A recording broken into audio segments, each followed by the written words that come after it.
గడిచిన వారమంతా దేవుడు తోడుగా ఉండి మరోసారి ఈ విధంగా ఆన్లైన్లో మనందరం కలుసుకోవడానికి దేవుడు కృప చూపాడు. సాక్ష్యాలు ఇచ్చిన వారిని బట్టి ప్రార్థన చేద్దాం. దేవుడు వారి కుటుంబాలని ఆశీర్వదించిన గాక. ఈ సమయంలో దేవుని వాక్యాన్ని విందాం. దేవుని బిడ్డలారా, గత వారమంతా దేవుడు తోడుగా ఉన్నాడని నేను తలంచుస్తున్నాను. మీ అందరూ కూడా ఆరోగ్యంగా ఉన్నారు, క్షేమంగా ఉన్నారు. అందుని బట్టి దేవుని నామానికి మహిమ కలుగును గాక.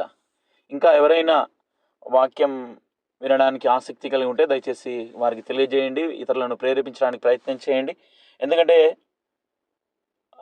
సమయం సంకుచితంగా ఉంది. అంత్య దినాలు, ఎప్పుడేం జరుగుతుందో తెలియదు. యేసయ్య ఎప్పుడొస్తాడో తెలియదు. నేడో రేపో ఆయన రాకడా, మన పోకడ ఎప్పుడో మనకు కూడా తెలియదు. కాబట్టి సమయం ఉండగానే మన ఇంటిని చక్కబెట్టుకోవాలి, మనల్ని మనం దిద్దుకోవాలి. దేవుని వాక్యపు వెలుగులో మా జీవితాల్ని బాగు చేసుకోవడానికి ఒకరినొకరు ప్రేరేపించుకోవాల్సిందిగా మీ అందరినీ నేను కోరుతున్నాను. దేవుని బిడ్డలారా, ఈ సమయంలో దేవుని వాక్యం వినక ముందు ఒక చిన్న ప్రార్థన చేద్దాం. ప్రార్థన చేసుకుని దేవుని వాక్యాన్ని విందాం.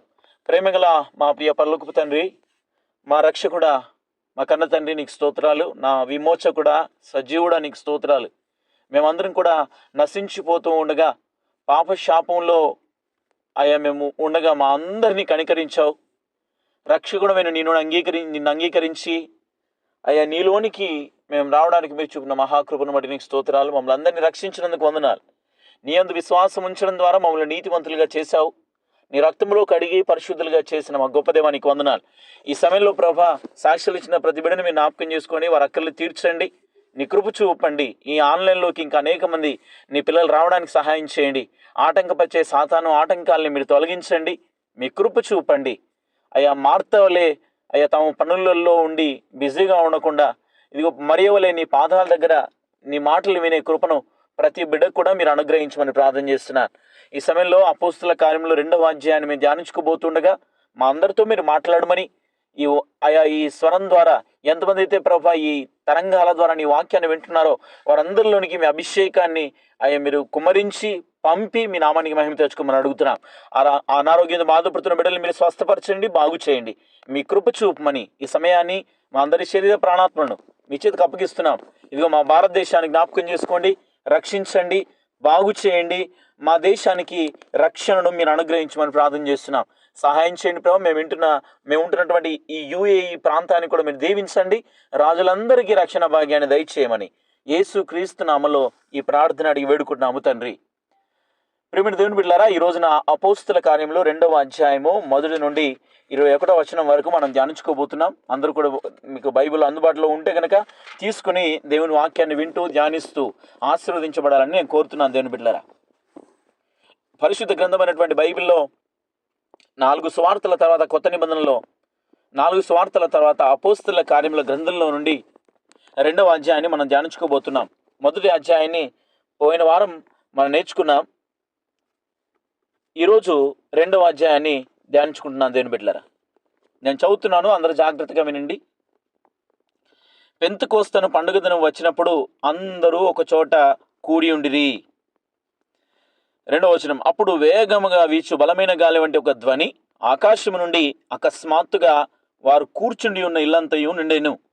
3వ వచనం, మరియు అగ్ని జ్వాలల వంటి నాలుకలు విభాగింపబడినట్టుగా వారికి కనబడి వారిలో ఒక్కొక్కని మీద వ్రాలగా అందరూ పరిశుద్ధాత్మతో నిండిన వారై ఆ ఆత్మ వారికి వాక్శక్తి అనుగ్రహించిన కొలది అన్య భాషలతో మాట్లాడసాగిరి.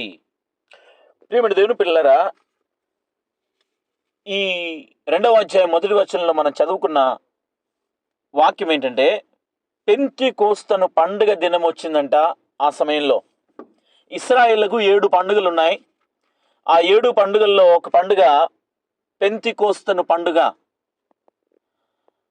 ఆ పెంతెకోస్తు పండుగ దినం వచ్చినప్పుడు వాళ్ళందరూ కూడా ఇశ్రాయేలీయులు ఆ యెరూషలేములోకి వెళ్ళి ఈ పెంతెకోస్తు పండుగను చేసుకునే సమయం అన్నమాట. దేవుని బిడ్డలారా, ఈ పెంతెకోస్తు అనే పండుగకు ముందు పస్కా పండుగ వస్తుంది, పులియని రొట్టెల పండుగ వస్తుంది, ఆ తర్వాత పెంతెకోస్తు పండుగ వస్తుంది. దేవుని బిడ్డలారా, పస్కా పండుగకి పెంతెకోస్తు పండుగకి 50 రోజుల తేడా. 50 అనే అర్థమిచ్చే పెంతెకోస్తు పండుగ దినమున యెరూషలేములో ఆయన శిష్యులు అందరూ కలిసి మేడ గదిలో ఉన్నారు. దీన్ని ఈ పెంతెకొస్తు పండుగను వారాల పండుగ అని అంటారు. అది కోతకాల మహోత్సవం దేవుని బిడ్డలారా. ఆ శ్రేష్టమైన రోజున యేసుక్రీస్తు ప్రభుల వారు వాగ్దానం చేసినట్టుగా, మీరు యెరూషలేములో నిలిచి ఉండండి, పరిశుద్ధాత్ముడు మీ మీదికి వస్తాడు, మీరు శక్తిని పొందుకొని భూది గంతముల వరకు నాకు సాక్షులుగా ఉంటారని మొదటి అధ్యాయంలో మనం నేర్చుకున్నాం. అలా కనిపెడుతున్నటువంటి తన శిష్యులందరినీ మేడగదిలో ప్రార్థనలో ఉంటూ ఉండగా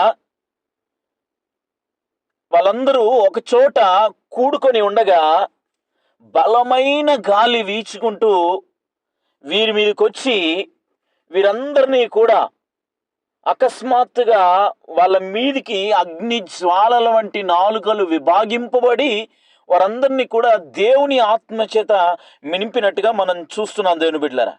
అనగా ఈ కోతకాల మహోత్సవపు పండుగ అయినటువంటి పెంతెకొస్తు అనే పండుగలో పవిత్రాత్మ, పరిశుద్ధాత్మ ప్రజలకు పశ్చాత్తాపాన్ని కలిగించడానికి, నమ్మకం కలిగించి క్రీస్తు దగ్గరికి తీసుకురావడానికి కోతను ఆరంభించినటువంటి రోజు. సంఘం, యేసు క్రీస్తు యొక్క సంఘం పుట్టిన రోజు అని చెప్పొచ్చు దేవుని బిడ్డలారా. పరిశుద్ధాత్ముని కాలం ప్రారంభమైన రోజు అని చెప్పొచ్చు ఈ రోజును. చరిత్రలో ప్రత్యేకమైనటువంటి దినంగా ఈ పెంతెకొస్తు దినం ఉంది దేవుని బిడ్డలారా. ఒక మాటలో చెప్పాలంటే కృపాయుగం, ఒక కొత్త యుగం, కృపాయుగం, పరిశుద్ధాత్మని యుగం ఆరంభమైంది అని చెప్పొచ్చు దేవుని బిడ్డలారా.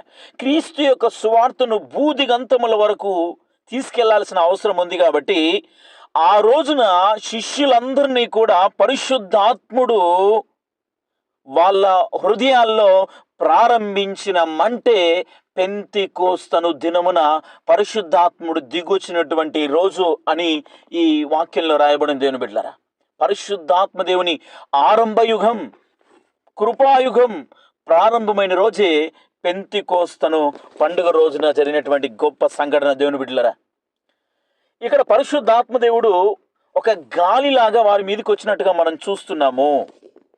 గాలిలాగా వారి మీదకి వచ్చినట్టుగా చూస్తున్నాం దేవుడు. 2వ వచనంలో, అప్పుడు వేగముగా వీచు బలమైన గాలి వంటి ఒక ధ్వని ఆకాశము నుండి అకస్మాత్తుగా వారు కూర్చుండి ఉన్న ఇల్లంతయు నుండెను అని రాయబడింది దేవుని బిడ్డలారా. గ్రీకు భాషలో, హెబ్రీ భాషలో గాలికిని, ఊపిరికిని, ఆత్మకును, ఈ మూడింటికి ఒకే పదాన్ని వాడారు దేవుని బిడ్డలారా. బైబిల్లో అది తర్జుమా చేస్తున్నప్పుడు గాలికి దేవుని ఆత్మను సూచనగా వాడినట్టుగా యోహాను సువార్తలో 3వ అధ్యాయం 8వ వచనంలో రాయబడింది దేవుని బిడ్డలారా. యోహాను సువార్త 3వ అధ్యాయం 8వ వచనంలో, గాలి తనకిష్టమైన చోటున విసురునో నీవు దాని శబ్దము విందువే గాని అది ఎక్కడి నుండి వచ్చునో ఎక్కడికి పోవునో నీకు తెలియదు. ఆత్మ మూలముగా జన్మించిన ప్రతివాడును అలాగే ఉన్నాడనెను. నా ప్రియమైన దేవుని బిడ్డలారా, పరిశుద్ధాత్మ దేవుడు మనలో జరిగిస్తున్నటువంటి కార్యం, మనలో జరిగిస్తున్నటువంటి ఆ పరిశుద్ధపరచబడే అనుభవం ఎవరికి తెలియకపోవచ్చు, కానీ ఖచ్చితంగా మన జీవితాల్లో అది జరుగుతుంది. గాలి ఒక చోటు నుంచి ఏ విధంగా ఇంకో చోటుకు వెళుతుందో అలాగే పరిశుద్ధాత్మ దేవుడు కూడా మనందరిలో కూడా పని చేస్తాడు అనేది వాస్తవం దేవుని బిడ్డలారా. ఈ పెంతెకొస్తు పండుగ దినమున పరిశుద్ధాత్ముడు దిగి వచ్చినటువంటి ఆ గొప్ప అనుభవం ఈ రోజున మనందరి జీవితాల్లో జరుగుతుంది. కొంతమందిలో జరిగింది, కొంతమంది ఆ సమయం కొరకు ఎదురు చూస్తున్నారు దేవుని బిడ్డలారా. ఎప్పుడైతే మనము యేసుక్రీస్తే నిజమైన దేవుడు అని ఒప్పుకొని, మనము పాపినని గ్రహించి పరిశుద్ధాత్ముని ద్వారా ఒప్పించబడి నీటిలో బాప్తిసం తీసుకుని ప్రార్థనలో ఉంటుండగా పరిశుద్ధాత్మ దేవుడు మన జీవితంలో తిరిగి జన్మించిన అనుభవాన్ని కలిగిస్తాడు దేవుని బిడ్డలారా. నీటి ద్వారా బాప్తిసం తీసుకునే సూచన అది దేవునికి, సంఘానికి సాక్ష్యంగా మనము అలా బాప్తిసం తీసుకుంటున్నాం. కానీ మన జీవితంలో జరగాల్సిన గొప్ప బాప్తిస్మం ఏంటంటే పరిశుద్ధాత్మ బాప్తిస్మం. బాప్తిస్మం ఇచ్చి యోహాను అన్నాడు, బాప్తిస్మం ఇచ్చి యోహాను గారు యేసయ్య కంటే ముందు 6 నెలలు ముందు యేసయ్య మార్గాన్ని సరళము చేయడానికి వచ్చినటువంటి యోహాను గారు అంటాడు, నేను మీకు నీళ్ళలో బాప్తీసం ఇస్తున్నాను గాని నా వెనుక వచ్చేవాడు నాకంటే శక్తిమంతుడు. ఆయన పరిశుద్ధాత్మలోనో అగ్నిలోనో మీకు బాప్తిస్మమిస్తాడు అని అన్నారు దేవుని బిడ్డలారా. నిజంగా బాప్తిస్మిచ్చి యోహాను చెప్పినట్టుగానే యేసుక్రీస్తు ప్రభుల వారు ఎప్పుడైతే ఆయన ఆరోహణమైన తర్వాత వాళ్ళు మేడగదిలో ప్రార్థనలో ఉండి కూడుకొని ఉండగా అందరినీ కూడా పరిశుద్ధాత్మ దేవుడు నింపినట్టుగా మనం చూస్తున్నాం దేవుని బిడ్డలారా. అందరూ కూడా దేవుని ఆత్మ చేత నింపబడ్డట్టుగా మనం చూస్తున్నాం దేవుని పిల్లలారా. ఈ రోజున క్రైస్తవుడిగా, క్రీస్తుని కలిగిన బిడ్డగా మనందరం కూడా పెంతెకోస్తు అనుభవంలో ఉండాలి. యేసు క్రీస్తు ప్రభుల వారు పస్కా బలి పశువుగా ఆ పస్కా పండుగ కాలంలో యేసు క్రీస్తు నీ కొరకు నా కొరకు మనందరి పాపముల నిమిత్తమై ఆయన శిలువలో మరణించి పస్కా బలి పశువుగా మనందరి కొరకు బలి అయ్యాడు. ఆ పస్కా పండుగ జరిగినటువంటి 50 రోజుల తర్వాత 50వ రోజున పెంతెకోస్తు పండుగ దినమున యేసు క్రీస్తు ప్రభుల వారు ఆరోహణమైన తర్వాత పరిశుద్ధాత్మ దేవుడు దిగొచ్చాడు. పరిశుద్ధాత్మ దేవుని యుగం ప్రారంభమైంది. ఈ రోజున మనందరం కూడా ఆ పరిశుద్ధాత్మని కాలంలో ఉన్నాం దేవుని బిడ్డలారా. పరిశుద్ధాత్మ దేవుడు మనకు స్నేహితుడిగా, నాయకుడిగా, కాపరిగా ఉండి మనల్ని నడిపిస్తున్నాడు. యేసు క్రీస్తు ప్రభుల వారు ఏదైతే బోధించాడో, యేసు క్రీస్తు ప్రభుల వారు ఏదైతే జ్ఞాపకం చెప్పాడో అదే విషయాల్ని మళ్ళీ మనకు జ్ఞాపకం చేయడానికి పరిశుద్ధాత్మ దేవుడు మనకు సహాయకారిగా ఉన్నాడు దేవుని బిడ్డలారా. మనకు స్నేహితుడిగా ఉండి నడిపిస్తున్నాడు. ఈ రోజున ఆ గాలి వంటి ఒక ధ్వని ఆకాశం నుండి వచ్చినట్టుగా ఈ రోజున మనందరి జీవితాల్లో పరిశుద్ధాత్మ దేవుడు కార్యం చేస్తున్నాడు దేవుని బిడ్డలారా. పరిశుద్ధాత్మ ద్వారా మనందరము కూడా అన్య భాషలతో అనగా దేవునితో ఒక శ్రేష్టమైన ఉన్నతమైన అనుభవాన్ని మనం కలిగి ఉండాలి దేవుని బిడ్డలారా.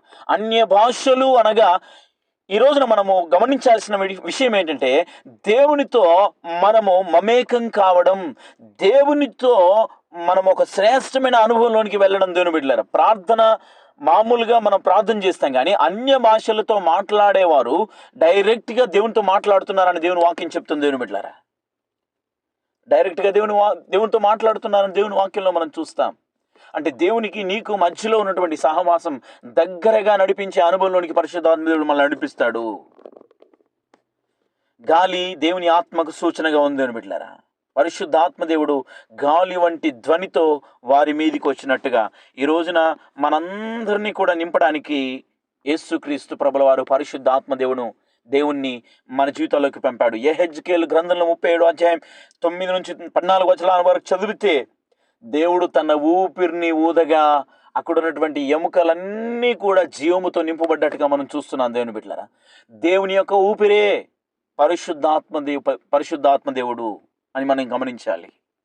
3వ వచనంలో మనం చూస్తే అగ్ని జ్వాలల వంటి నాలుకలు విభాగింపబడినట్టుగా వారికి కనబడి వారిలో ఒక్కొక్కని మీద రాలగా అందరూ పరిశుద్ధాత్మతో నిండిన వారై ఆ ఆత్మ వారికి వాక్శక్తి అనుగ్రహించిన కొలది అన్య భాషలతో మాట్లాడసాగిరి. ఈ అన్య భాషలు అనే దాని గురించి అక్కడ మనం గమనిస్తే కనుక చాలా మంది ప్రజలు అక్కడ ఉన్నారు. యెరూషలేములో ఎన్నో దేశాల నుంచి వచ్చినటువంటి ప్రజలు అక్కడ ఉన్నారు. వారు తమ సొంత భాషలో మాట్లాడినట్టుగా మనం చూస్తున్నాం దేవుని బిడ్డలారా. అంటే ఇతర భాషల్లోతో మాట్లాడే వారితో కూడా వాళ్ళు మాట్లాడినట్టుగా మనం చూస్తున్నాం. ఈరోజున మనందరం కూడా ఈ దుబాయ్ దేశంలో ఉన్నట్టుగానే అందరికీ అర్థమయ్యే రీతిలో మాట్లాడే కృపను దేవుడు మనకు అనుగ్రహిస్తాడు దేవుని బిడ్డలారా. అటువంటి సంపూర్ణమైనటువంటి దేవుని ఆత్మను మనందరికీ అనుగ్రహిస్తాడు. అన్య భాషలతో మాట్లాడడం అనే వరాన్ని దేవుడు అందరికీ ఇవ్వకపోవచ్చు, కొంతమందికి ఇవ్వచ్చు, కొంతమందికి ఇవ్వకపోవచ్చు.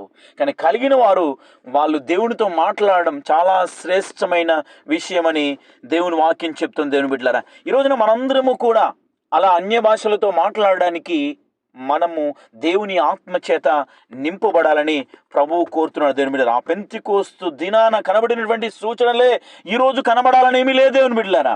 అలాగే గాలి దిగి రావాలి, అలాగే అగ్ని జ్వాలలు రావాలని ఏమీ లేదు. కానీ పరిశుద్ధాత్మ దేవుడు నీలోనికి నాలోనికి వచ్చిన రోజున పరిశుద్ధపరచబడే అనుభవంలో మనం అందరం ఉంటాం దేవుని బిడ్డలారా. అందరూ కూడా ఎంతమందిలోనికైతే పరిశుద్ధాత్మ దేవుడు వస్తాడో వారిని పరిశుద్ధపరుస్తాడు. ఆయన లక్షణమే అది. ఎంతమంది జీవితాల్లో ఆయన ప్రవేశిస్తాడో వారిని పరిశుద్ధపరచడమే ఆయన లక్షణమని దేవుని వాక్యం చెప్తుంది. 5వ వచనంలోకి వెళ్తున్నాను నేను. ఆ కాలమున ఆకాశము క్రింద నుండి ప్రతి జనములో నుండి వచ్చిన భక్తిగల యూదులు యెరూషలేములో కాపురముండిరి. ఈ శబ్దము కలగగా జనులు గుంపులుగా కూడి వచ్చి ప్రతి మనుష్యుడు తన తన స్వభాషతో వారు మాట్లాడుట విని కలవరపడిరి. అంతటా అందరూ విభ్రాంతి నొంది ఆశ్చర్యపడి, ఇదిగో మాట్లాడుచున్న వీరందరూ గలిలీయులు కారా? మనలో ప్రతివాడు తాను పుట్టిన దేశపు భాషతో వీరు మాట్లాడటం మనం వినుచున్నామే. ఇదేమి పార్తీయులు, మాదీయులు, ఎలామీయులు, మెసొపొతేమియా, యూదయ, కప్పదొకియా, పొంతు, ఆసియా, ఫ్రుగియా, పంపులియా, ఐగుప్తు అను దేశముల యందలి వారు, కురేనే దగ్గర లిబియా ప్రాంతముల యందు కాపురమున్నవారు, రోమా నుండి ప్రవాసులుగా వచ్చిన వారు, యూదులు, యూదా మత ప్రవిష్టులు, క్రేతీయులు, అరబీయులు మొదలైన మనం అందరమును వీరు మన భాషలతో దేవుని గొప్ప కార్యములను వివరించుట వినుచున్నామని చెప్పుకొనిరి. నా ప్రియమైన దేవుని బిడ్డలారా, అనేక దేశాల ప్రజలు అక్కడ ఉన్నారు. కానీ వాళ్ళు సొంత భాషల్లో వాళ్ళు మాట్లాడుతుంటే అందరూ ఆశ్చర్యపోయారు. అందరికీ అర్థమయ్యే రీతిలో పరిశుద్ధాత్మ దేవుడు అందరికీ కావలసిన మాటలు అక్కడ అందిస్తున్నట్టుగా మనం చూస్తున్నాం దేవుని బిడ్డలారా. ముఖ్యంగా యేసయ్య శిష్యులు విదేశీ భాషలు మాట్లాడుతున్నట్టుగా అక్కడ మనం చూస్తున్నాం దేవుని బిడ్డలారా. అనగా ఆ 12 మందిగురు శిష్యులు ప్రపంచమంతా చెల్లాచెదురైపోయి అన్ని భాషల వారికి యేసయ్య శుభవార్తను లేక సువార్తను మోసుకెళ్ళడానికి సిద్ధపరుస్తున్నటువంటి రోజు పెంతెకోస్తు అనే పండుగ రోజు దేవుని బిడ్డలారా. ఈ రోజున మనకు కూడా అటువంటి కృపను దేవుడిస్తున్నాడు. నీకు రాని భాషలో ప్రభుని జ్ఞానం ఇచ్చి, నీకు తెలియని భాష రాని మధ్యలోకి నేను తీసుకెళ్ళి నిన్ను వాడుకోబోతున్నాడు. రక్షించబడినటువంటి నీవు రక్షణ పొందని అన్యజనులకు రుణస్థుడవై ఉన్నావు. నువ్వు ఒక్కడ మాత్రమే ఆ యుగాల నరకము నుండి తప్పించబడితే సరిపోదు దేవుని పిల్లలారా. రక్షించబడినటువంటి నీవు యుగాల నరకానికి వారసులైన అనేక అన్యజనులను దేవుని దగ్గరికి నడిపించాల్సిన అవసరత నీకుంది. మనందరి మీద దేవుడు అటువంటి బాధ్యతనిచ్చాడు. మనందరం కూడా యేసయ్య శిష్యులుగా ఉన్నాం దేవుని బిడ్డలారా. ఆ రోజున 12 మంది ప్రపంచమంతా చెల్లాచెదురై బూదిగంతముల వరకు సాక్షులుగా ఉన్నట్టుగా ఈ రోజున నిన్ను కూడా బూదిగంతముల వరకు తీసుకెళ్లి సాక్షిగా నిలబెట్టడానికి ఇష్టపడుతున్నాడు. ఈ రోజున నీ పరిధిలో నీ ప్రభావం అనగా నీలో ఉన్నటువంటి పరిశుద్ధాత్మని ప్రభావం అనేక మందికి ప్రభావితం కావాలని ప్రభువు కోరుతున్నాడు దేవుని బిడ్డలారా. 12వ వచనంలోకి వెళ్తున్నాను. అందరూ విభ్రాంతి నొంది ఎటు తోచక ఇదేమగునో అని ఒకరితో ఒకడు చెప్పుకొనిరి. కొందరైతే వీరు క్రొత్త మద్యముతో నిండి ఉన్నారని అపహాస్యము చేసిరి.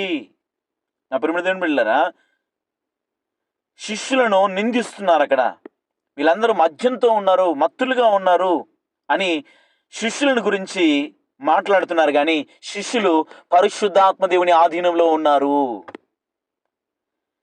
అక్కడ వారి ప్రవర్తన జనసమూహంకు సాధారణంగా కనిపించవచ్చు. కానీ పరిశుద్ధాత్మ దేవుడు వాళ్ళ జీవితంలో చేస్తున్న గొప్ప కార్యం చాలా శ్రేష్టమైనది దేవుని బిడ్డలారా.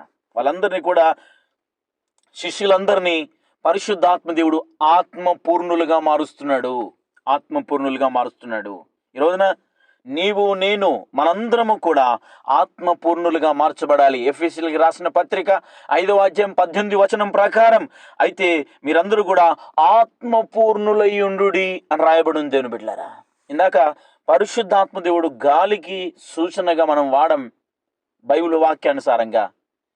ఊపిరికి సూచనగా ప్రభు మనతో మాట్లాడాడు.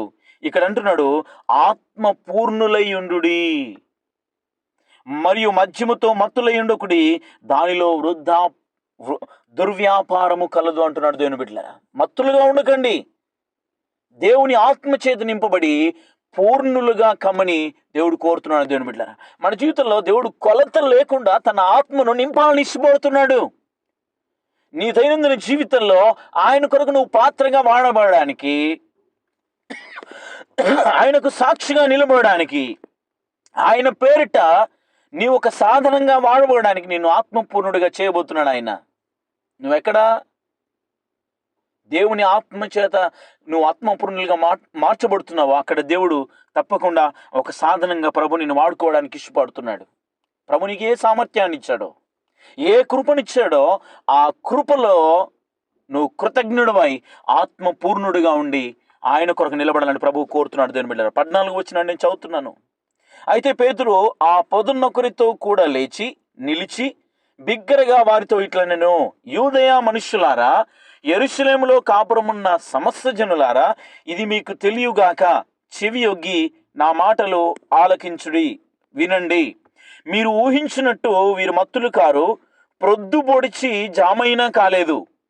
యోవేలు ప్రవక్త ద్వారా చెప్పబడినటువంటి సంగతి ఇదే, ఏమనగా అంత్య దినములయందు నేను మనుష్యులందరి మీద నా ఆత్మను కుమ్మరించెదను, మీ కుమారులను మీ కుమార్తెలను ప్రవచించెదరు, మీ యవనులకు దర్శనములు కలుగును, మీ వృద్ధులు కలలు కందురు. ప్రియమైన దేవుని పిల్లలారా, చివరి దినాల్లో దేవుడు జరిగించే కార్యాలను గురించి ఇక్కడ మాట్లాడుతున్నాడు. యోవేలు గ్రంథంలో రాయబడినటువంటి మాటలు ఈ పెంతెకోస్తు పండుగ దినమున నెరవేర్చబడుతున్నాయి. దేవుని బిడ్డలారా, అంత్య దినాల్లో అందరి మీద నా ఆత్మను కుమ్మరిస్తానని దేవుడు వాగ్దానం ఇచ్చాడు.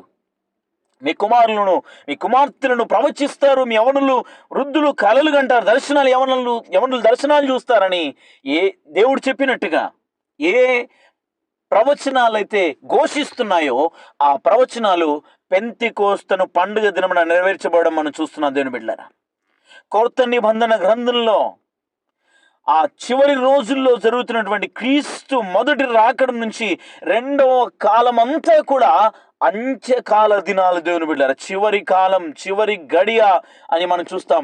బైబిల్ కాలంలోనే ఆ మొదటి శతాబ్దంలోనే ఇది చివరి గడియ అని బైబిల్లో మనం చూస్తాం. యోధా పత్రిక 1:18 వచనం మనం గమనిస్తే ఇది చివరి గడియ అని రాయబడింది. దేవుని బిడ్డలారా, నిజంగా మనందరం కూడా ఇంకా చివరి గడియలో ఉన్నాం, ఇంకా అంత్య దినాల్లో ఉన్నాం.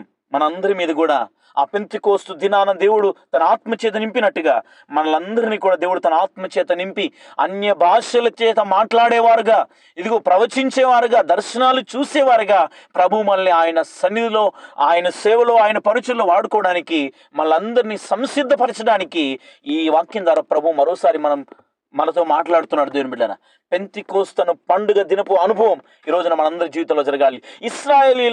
ఇశ్రాయేల్ చరిత్రలంతట్లో మనం గమనిస్తే బైబిల్ ప్రకారంగా వారికి 7 పండుగలు ఉన్నాయి. దేవుని బిడ్డలారా, ఆ 7 పండుగలు కూడా యేసు క్రీస్తు ప్రభుల వారి జీవితంలో జరిగిన ప్రతి సంఘటనకి సాదృశ్యకరంగా ఉన్నాయి. దేవుని బిడ్డలారా, పస్కా పండుగ అనగా యేసు క్రీస్తు బలి పశువుగా మనందరి కొరకు మరణించినటువంటి రోజుగా పస్కా బలి పశువు ఉంది. ఈ రోజున మనం నేర్చుకుంటున్నటువంటి ఈ పెంతెకోస్తు పండుగ యేసు క్రీస్తు ప్రభుల వారు మనందరి కొరకు పంపించినటువంటి పరిశుద్ధాత్మ పండుగ, పెంతెకోస్తు పండుగ. దాన్ని బిడ్డలారా, ఈ పెంతెకోస్తు మొదటి కోతకాలపు మహోత్సవం ఆ రోజున జరిగింది, ఈ రోజు వరకు జరుగుతూనే ఉంది. దేవుని బిడ్డలారా, మనందరి జీవితాల్లో ఈ పండుగ ఆశీర్వాదాలు మన జీవితంలోకి రావాలని ఇష్టపడుతున్నాడు పరిశుద్ధాత్మ దేవుడు. పరిశుద్ధాత్మ దేవునికి మన జీవితంలో అవకాశం ఇవ్వాలి. ఆయన మన జీవితంలో స్నేహితుడిగా ఉండాలి. ఆయన మన జీవితంలో ప్రతిరోజు నాయకుడిగా ఉండాలి. నీ దిన ప్రారంభం పరిశుద్ధాత్మనితో ప్రారంభించాలి. నీ ప్రవర్తన అంతటి మీద ఆయన అధికారానికి ఒప్పుకోవాలి. దేవుని బిడ్డలారా, 18వ వచనాన్ని చదువుతున్నాను. ఆ దినములలో నా దాసుల మీదను నా దాసుల మీదను నా ఆత్మను కుమ్మరించదను గనుక వారు ప్రవచించెదరు. సేవకులను గురించి మాట్లాడుతున్నాడు ఈ రోజున. ఆయన సేవ చేస్తున్నటువంటి ఆయన సేవకుల మీద దేవుడు తన ఆత్మను కుమ్మరించి వాళ్ళు ప్రవచించేటట్టుగా చేస్తాడని దేవుడు వాగ్దానం చేసి ఆ రోజున పేతురును దేవుడు తన ఆత్మచేత నింపి ఆ రోజున ప్రసంగానికి సిద్ధపరిచాడు. మొట్టమొదటి ప్రసంగానికే అనేక వేల మంది రక్షించబడ్డట్టుగా మనం అక్కడ చూస్తున్నాం. దీని మీద 19వ వచనాన్ని చదువుతున్నాను. పైన ఆకాశమందు మహత్కార్యములను, కింద భూమి మీద సూచక క్రియలను, రక్తమును, అగ్నిని, పొగ ఆవిరిని కలుగజేసేదను. ప్రభువు ప్రత్యక్షమగు ఆ మహాదినము రాకమునుపు సూర్యుడు చీకటిగాను చంద్రుడు రక్తముగాను మారుదురు. యెషయా గ్రంథంలో రాయబడినటువంటి విషయాలు ఇక్కడ క్రోడీకరిస్తూ పేతురు గారు చెప్తున్నటువంటి ఈ మాటలు దేవుని బిడ్డలారా. 21 వచనం మనం చూస్తే, అప్పుడు ప్రభు నామమును బట్టి ప్రార్థన చేయి వారందరూ రక్షణ పొందుదురు అని దేవుడు చెప్తున్నాడు. యెషయా గ్రంథంలో ఉన్నటువంటి మాటను ఇక్కడ ఎత్తి చూపుతూ ప్రసంగంలో వాడుతున్నట్టుగా మనం చూస్తున్నాం దేవుని బిడ్డలారా. ఈ రోజున గమనించండి, పేతురు ప్రసంగించినటువంటి ఆ ప్రసంగపు మొట్టమొదటి ప్రసంగంలో పరిశుద్ధాత్మను గురించి ప్రసంగిస్తున్నాడు దేవుని బిడ్డలారా. పరిశుద్ధాత్ముని కాలం, పరిశుద్ధాత్మ యుగం ప్రారంభమైన రోజు, సంఘం పుట్టినరోజు ఈ పెంతెకోస్తు పండుగ దినమున దేవుని బిడ్డలారా. గొప్ప అద్భుత కార్యాలను, సూచక్రియలను, ఆయన మహత్కార్యములను చేయబోతున్నాడని పాత నిబంధనలో ఉన్న విషయాల్ని క్రోడీకరిస్తూ చెబుతూ పేతురు గారు దేవుని వాక్యాన్ని ప్రకటిస్తున్నాడు. అక్కడ అంటున్న ఒక శ్రేష్టమైన మాట ఏంటంటే, ప్రభువు నామమును బట్టి ప్రార్థన చేయు వారందరూ కూడా రక్షించబడతారు. ప్రార్థన చేసేవారే రక్షించబడతారు దేవుని బిడ్డలారా. ఈ రోజున మనందరం కూడా అటువంటి ప్రార్థన అనుభవంలో మనం అందరం ఉండాలి దేవుని బిడ్డలారా. ప్రార్థన దేవునికి మనకు కనెక్ట్ చేసే గొప్ప సాధనం. దేవునికి మనకు మధ్యలో ఉండే గొప్ప సాధనమే ప్రార్థన దేవుని బిడ్డలారా. కాబట్టి ప్రార్థన చేయవారే రక్షించబడతారన్న దేవుని మాటను బట్టి ఈ రోజున మనందరం కూడా ప్రార్థన ప్రతిరోజు చేయాలి. ప్రార్థనలో మనం దేవుని ఆత్మచేత నింపబడాలి. ప్రార్థన ద్వారా దేవునితో మనం సహవాసం చేయాలని ప్రభు మనందరినీ కోరుతున్నాడు దేవుని బిడ్డలారా. 22వ వచనం, ఇశ్రాయేలు వారలారా ఈ మాటలు వినుడి, దేవుడు నజరేయుడగు యేసు చేత అద్భుతములను, మహత్కార్యములను, సూచక్రియలను మీ మధ్యను చేయించి ఆయనను తన వలన మెప్పు పొందిన వానిగా మీకు కనబరచెను, ఇది మీరే ఎరుగుదురు. పేతురు ధైర్యంగా దేవుని వాక్యాన్ని ప్రకటిస్తున్నాడు దేవుని బిడ్డలారా. ధైర్యంగా దేవుని వాక్యాన్ని ప్రకటిస్తున్నాడు పేతురు. ఒకప్పుడు అబద్ధికుడిగా ఉండేవాడు, కానీ ఎప్పుడైతే దేవుని ఆత్మచేత నింపబడ్డాడో, ఎప్పుడైతే దేవుని ఆత్మచేత అభిషేకించబడ్డాడో, దేవుని కొరకు సాక్షిగా నిలబడి అక్కడ ఉన్నటువంటి ప్రజలందరితో కూడా మాట్లాడడం మనం చూస్తున్నాం దేవుని బిడ్డలారా. 23వ వచనాన్ని చదువుతున్నాను. దేవుడు నిశ్చయించిన సంకల్పమును, ఆయన భవిష్యత్ జ్ఞానమును అనుసరించి అప్పగింపబడిన ఈయనను మీరు దుష్టుల చేత సిలువ వేయించి చంపితిరి అంటున్నాడు దేవుని బిడ్డలారా. ధైర్యంగా దేవుని వాక్యాన్ని ప్రకటిస్తున్నట్టుగా మనం చూస్తున్నాం దేవుని బిడ్డలారా. ఈ రోజున ఆయన స్వార్థను ప్రకటించాలంటే మనందరము కూడా అన్యజనులు అనే అర్పణను పరిశుద్ధాత్మ ద్వారా తండ్రి అయిన దేవుడికి మనము సమర్పించడానికి మనందరం కూడా మన జీవితాన్ని మనం సమర్పించుకోవాలి. అనగా దేవుని యొక్క సువార్తను పరిశుద్ధాత్మ ద్వారా అన్యజనులనే అర్పణను దేవునికి అర్పించాలి. అనేక మందిని యేసుక్రీస్తు దగ్గరికి నడిపించాలని ప్రభువు కోరుతున్నాడు. ఈ రోజున ఈ 2వ అధ్యాయం 1 నుండి 23వ వచనం వరకు మనం ధ్యానించుకున్నాం. ప్రభు ఈ రోజున నిన్ను నన్ను దర్శించాడు. పరిశుద్ధాత్మ దేవుడు దిగొచ్చినటువంటి ఆ పెంతెకోస్తు దినపు అనుభవం మనందరి జీవితాల్లో ప్రతిరోజు మన జీవితాల్లో మనం అనుభవించాలి దేవుని బిడ్డలారా. పరిశుద్ధాత్మ దేవుడు మన జీవితంలో కార్యం చేయాలి. ఆయన చెప్పినట్టుగా, ఇదిగో యెరూషలేములో మీరు కనిపెట్టుకుని ఉండండి, పరిశుద్ధాత్మ దేవుడు మీకు దిగి వస్తాడు, మీరు శక్తిని అందుతారు, భూదిగంతముల వరకునేమో నాకు సాక్షులుగా ఉంటారని చెప్పినటువంటి దేవుని వాక్య ఆధారాన్ని బట్టి మనందరం కూడా ఆయనకు మళ్ళీ మనం సమర్పించుకుందాం. దేవుడు మిమ్మల్ని, మీ కుటుంబాల్ని సమృద్ధిగా ఆశీర్వదించునుగాక. ఒక చిన్న ప్రార్థన చేసుకుందాం. ప్రేమగల మా ప్రియ పరలోకపు తండ్రి, నమ్మదగిన గొప్ప దేవ, సర్వశక్తి మంత్రానికి నీకు స్తోత్రాలు. ఈ రాత్రి నీ వాక్యాన్ని ధ్యానించడానికి మీరు చూపిన మహాకృపను బట్టి నీకు స్తోత్రాలు. అపోస్తల కార్యములు 2వ అధ్యాయం 1 నుంచి 23 వచనాలకు మేము నేర్చుకున్నటువంటి వాక్య సత్యాలను బట్టి నిన్ను స్తుతిస్తున్నాం. ఆ పెంతెకోస్తు పండుగ దినమున అయ్యా మీరు నీ శిష్యుల మీదకి పంపినటువంటి పరిశుద్ధాత్మను అయ్యా మీరు మాకు మరోసారి జ్ఞాపకం చేసినందుకు స్తోత్రాలు. అయ్యా మమ్మల్ని ప్రత్యేకపరచండి, బలపరచండి. పరిశుద్ధాత్మ దేవ మీరే మమ్మల్ని నడిపించండి. అయ్యా నీ బలమైనటువంటి అయ్యా మీ శక్తితో మమ్మల్ని నింపండి. ఎంతమంది అయితే ప్రభా ఈ ఆన్లైన్ ద్వారా నీ మాటలు వింటున్నారో వాళ్ళందరినీ కూడా మీరు బలపరచండి, వారి అక్కర్లు తీర్చండి, వారి కుటుంబాల్లో ఉన్న సమస్యల్ని తీర్చండి ప్రభా. నువ్వు మహత్కార్యాలు చేసే దేవుడు, సూచక్రియలు చేసే దేవుడు. అయా వారి కుటుంబాలను వెంట ఆడుతున్నటువంటి అప్పుల సమస్యల నుంచి విడిపించండి, ఆర్థిక ఇబ్బందుల నుంచి విడిపించండి ప్రభా. సాతానుడు కలిగించే ప్రతి ఆటంకాలని మీరు తొలగించండి. మాంత్రిక చేతబడి శక్తుల ప్రభావాల నుంచి, ప్రతి విధమైన చిల్లంగితనం నుంచి విడిపించండి, అనారోగ్యం నుంచి విడిపించండి ప్రభా. దయచేసి మీ కృప చూపండి. అందరిని కూడా ప్రభా ప్రభా, సత్యమును గురించిన అనుభవ జ్ఞానం కలిగిన వారై ఆ యుగ యుగాల నరకం నుండి తప్పించబడిన అనుభవంలో ఉండి నీతిమంతులుగా తీర్చబడి పరిశుద్ధులుగా నీ కొరకు బ్రతకడానికి సహాయం చేయండి అయ్యా. పై భక్తి కలిగి అనేక మంది మళ్ళీ విశ్వాసం నుండి వెనక్కి వెళ్ళిపోతున్నారు. దయచేసి నీ బిడ్డలు మీరు జ్ఞాపకం చేసుకోండి. విశ్వాసంలో మీరు బలపరచండి. నీవే నిజమైన దేవుడు అని, రక్షకుడు అని అంగీకరించిన నీ పిల్లలు బలపరచబడి నీ కొరకు సాక్షులుగా బ్రతకడానికి సహాయం చేయండి. ప్రతి బిడ్డను మీరు దీవించండి. అనారోగ్యంతో బాధపడుతున్న బిడ్డలు మీరు స్వస్థపరచండి. ఇప్పుడే తాకండి ప్రభువా. ఉద్యోగాల కొరకు ఎదురు చూస్తున్న బిడ్డల కొరకు ప్రార్థన చేస్తున్నాను. మంచి ఉద్యోగాలు మీరు దయచేయండి నాయన. నీ పిల్లల్ని నువ్వు ఆశీర్వదించే దేవుడు. దయచేసి ఇప్పుడే దర్శించండి. ప్రతి వారి అక్కర్లను మీరు తీర్చి మీ నామానికి మహిమ ఘనత ప్రభావం తెచ్చుకోమని ఈరోజు మీ సత్యవాక్యానికి మమ్మల్ని మేము అప్పగించుకుంటున్నాం. ఈరోజు వాక్యపు ఆశీర్వాదాలు పెంతెకోస్తు పండుగ దినమున పరిశుద్ధాత్మ ప్రారంభమైనటువంటి పరిశుద్ధాత్మని యుగం మా అందరి జీవితాల్లో అటువంటి అనుభవాలు మీరు అనుగ్రహించమని ప్రార్థన చేస్తున్నాం. మీ కొరకు పేతురులాగా మమ్మల్ని వాడుకోనండి, పౌలులాగా వాడుకోనండి ప్రభా. మమ్మల్ని అందరినీ మీరు బలపరిచి నీ కొరకు నిలిచేవారుగా, నీ కొరకు సాక్షులుగా, సాధనాలుగా మమ్మల్ని అందరినీ చేయమని యేసుక్రీస్తు అతి శ్రేష్టమైన నామంలో అడిగి వేడుకున్నాము తండ్రి, ఆమేన్. దేవుడు మిమ్మల్ని మీ కుటుంబాన్ని దీవించును గాక. ఇంకెవరైనా ప్రార్థన అవసరతలు ఉంటే దయచేసి మాకు వాట్సాప్లో తెలియజేయండి. మళ్ళీ గురువారం రోజున పురుషుల ప్రార్థన కూడుకుంటుంది కాబట్టి అందరూ కూడా రావడానికి ప్రయత్నించండి. రేపటి దినముందు ఆరాధన ఆదివారం యథావిధిగా సాయంత్రం 6:30 నుండి 8:30 వరకు జరుగుతుంది. అందరూ కూడా సిద్ధపడి రావాల్సిందిగా కోరుతున్నాను. Praise Lord. మన తండ్రి దేవుని ప్రేమ, కుమారుని యేసుక్రీస్తుల వారి కృప, పరిశుద్ధాత్మ దేవుని అన్యోన్య సహవాసం కూడి వచ్చిన మనకును సకల పరిశుద్ధులకును తోడయుండి నడిపించును గాక. Amen, amen, amen. Praise lord.